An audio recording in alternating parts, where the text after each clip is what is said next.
Imagine a sports car that proudly bore the GT badge, with sleek black racing stripes and an aggressive design that promised power and excitement. From the outside, it looked every bit the part of a true speedster.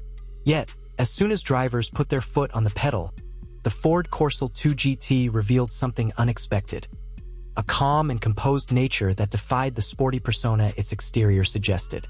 Launched in 1978, the Corcel 2 GT seemed poised to capture the hearts of thrill-seekers, but it quickly became one of the most enigmatic models in Brazilian automotive history.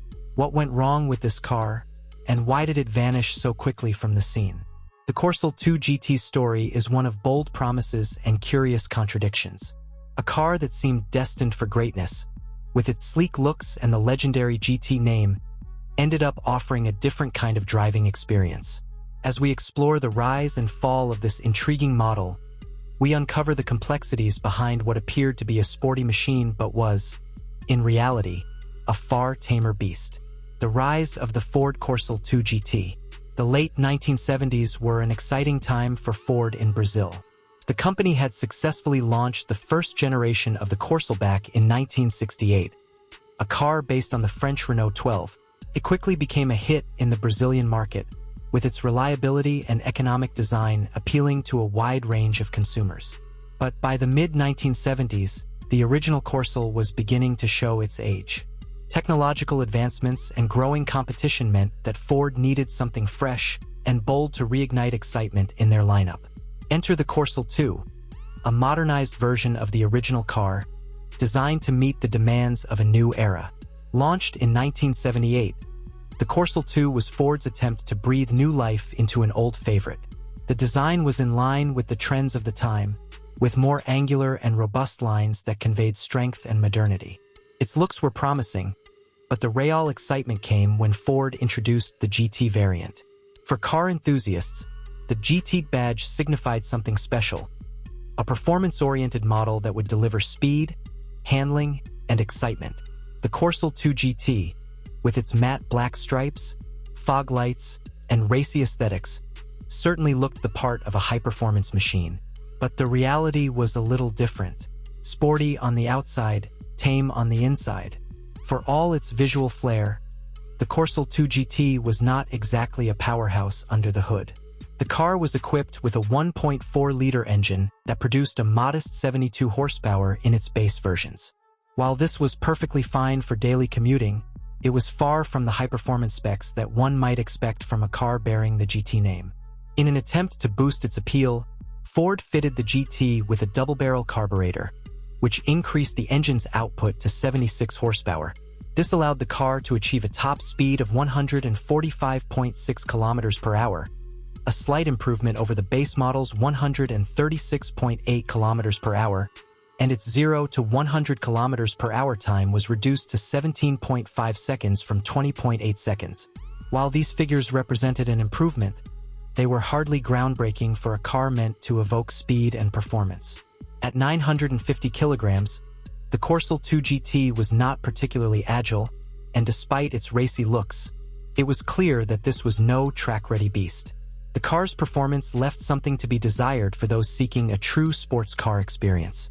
However, while the Corcel 2 GT may have lacked in raw power, it excelled in style. With its bold design elements like a matte black hood and roof, aggressive black wheels, and distinctive side stripes, it was a car that made a statement on the road. It turned heads wherever it went, not because of its speed, but because of its undeniable presence. For many, driving the Corcel 2 GT was more about cruising in style than pushing the car to its limits. Comfort over performance. The Corcel 2 GT's true strengths lay in its comfort and craftsmanship. Ford was known for its attention to detail and quality interiors, and the GT was no exception. Inside, the cabin was all black, reinforcing the sporty and elegant feel. The dashboard was equipped with a small tachometer, along with water temperature and oil pressure gauges in the center console. However, these instruments weren't the easiest to read, reflecting some of the practical limitations of the car's design. The steering wheel had a solid grip, making the car easy to handle, especially at lower speeds. But as soon as you pushed past 120 kilometers per hour, the steering became overly light diminishing confidence in high-speed maneuvers. The suspension, designed more for comfort than sportiness, also struggled in corners, with noticeable body roll that reminded drivers this was more of a cruiser than a racer. The brakes, shared with the base model, further limited the GT's dynamic performance, making it clear that this car was built more for style and everyday driving than for aggressive performance. When compared to competitors like the VW Passat, the Corcel 2 GT fell short in terms of handling and overall driving dynamics. It simply couldn't match the stability and precision that other sportier models offered. A New Hope. 1979 upgrades. In 1979, Ford made several key updates to the Corcel 2 GT in an effort to address some of its shortcomings. The most significant change was the introduction of a new 1.6-liter engine that boosted the car's power to 90 horsepower. This upgrade shaved a couple of seconds off the 0 to 100 km/h time, bringing it down to 15.9 seconds, and increased the top speed to 150.6 km/h. These improvements made the Corcel 2 GT more competitive, but it still lagged behind other sportier models on the market. The addition of a fifth gear to the transmission also helped the car's performance at higher speeds while improving fuel efficiency. The new model averaged 13.56 km/L, making it one of the more fuel-efficient options of its time, an important feature during the oil crisis. Perhaps the most noticeable improvement came in the form of suspension upgrades. The front springs were reinforced, the car's ride height was lowered by 1.3 centimeters, and a stabilizer bar was added to the rear axle. These changes made the Corcel 2 GT more stable and enjoyable to drive, though it still wasn't a car built for aggressive cornering. The exterior design received a few updates as well, with new black side stripes adding to its sporty look. These changes helped justify the GT badge a bit more, but by this time, the car's reputation as a slow sports car had already taken hold. The end of an era. By 1981, the writing was on the wall for the Corcel 2 GT. With the discontinuation of the Ford Maverick, the Corcel 2 GT had become Ford's only sports model in Brazil, but it wasn't enough to keep the car alive. Competition was fierce, and the Corcel 2 GT simply couldn't keep up with the more dynamic and powerful offerings from other manufacturers. Its production was quietly discontinued, marking the end of its short and curious career. Today, the Corcel 2 GT is a rare gem, cherished by collectors and classic car enthusiasts who appreciate its unique place in Brazilian automotive history. It may not have been the fastest or most powerful car of its time, but it represents an era when style and personality could sometimes matter more than raw performance.